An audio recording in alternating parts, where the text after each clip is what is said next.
Bilyong-bilyon ang program appropriation fund o pork barrel mismo ni Marcos Jr. Patuloy naman tayong binabaliwala. Paulit-ulit na lang ang istorya ng pandarambong at pananagibig. Kaya't malinaw sa mga kabataan, wala tayong aasahan sa bulok na sistemang ito. Hindi man tayo mga scholar ng bayan, ngunit hindi mapagkakaila na hindi nagkakalayo ang ating mga laban at tunggalian. Hindi siguro madalas at mataas ang bahasa ng Lola, Pensola at Pito Sarento kung walang korupsyon. Madali siguro ang biyahe kung walang korupsyon. Kaligan, libre at abot kamay sana ang edukasyon kung walang korupsyon. Sinagseseryoso na tayo inigo ng sistema. Panahon na para baguhin ng kabataan ang sistema ng pangumurakot, pananamantala at pandarambong ng pamahalaan. Mga kapwa ko kabataan, galit na ba kayo? Oo! Mga kapwa ko kabataan, galit na ba kayo? Oo!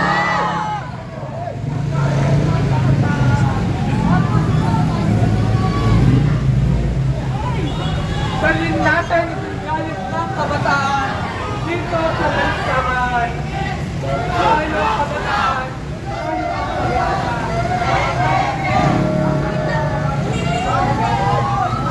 Sinita ako kanina. Sino? May nagkasulat na yung kulay-pula. Nasaan? Sabi na, saan yan? Sabi ko, wala. Kumukuha lang kami ng video. Sabi na, hindi, anong decision tayo? Sabi ko, wala. Bali, ordinary lang to. Napadaan kasi ako. Sabi na, huwag nyo itutok sa mukha. Sabi ko, hindi naman. Nandito kayo sa ano? Mahirap to pag nag-live ka.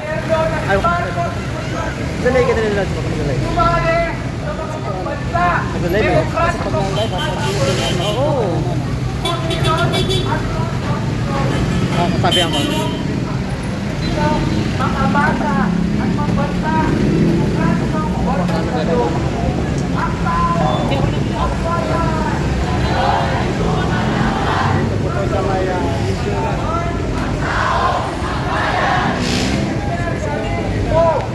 Basta!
Ngayon,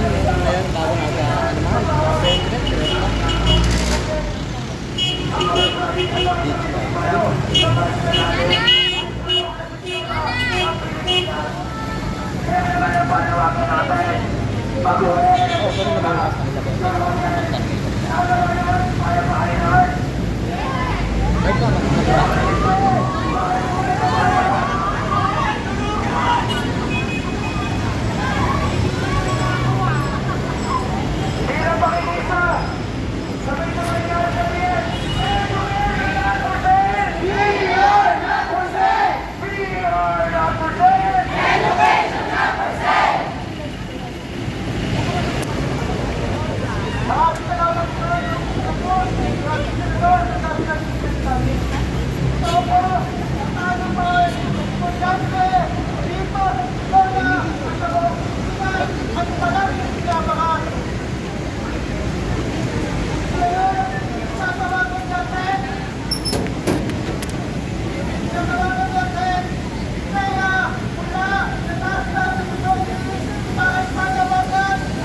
Ito na.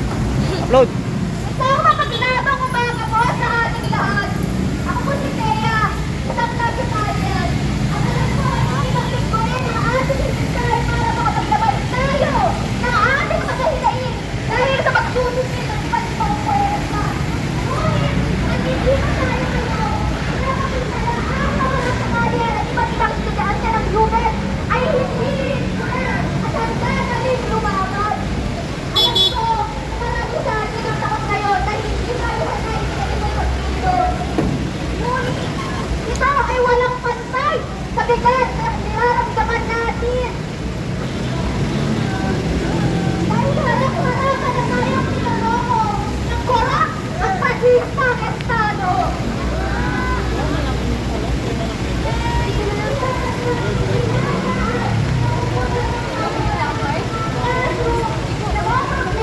Para tayo magkakapuli kasi natin yung mga Australia. Yung mga nakaupo sa digital at sa ating gobyerno ay nakikinabang. Hindi na mga kabataan. Hindi na tayo nakuhuli. Tumakbo ng kasaysayan. Angat ka rin. Hahabol ka sa ano, 1K. Dahil sila ang magbibigay sa ating mga kabataan at lakas para tuluyan tayo makapagla.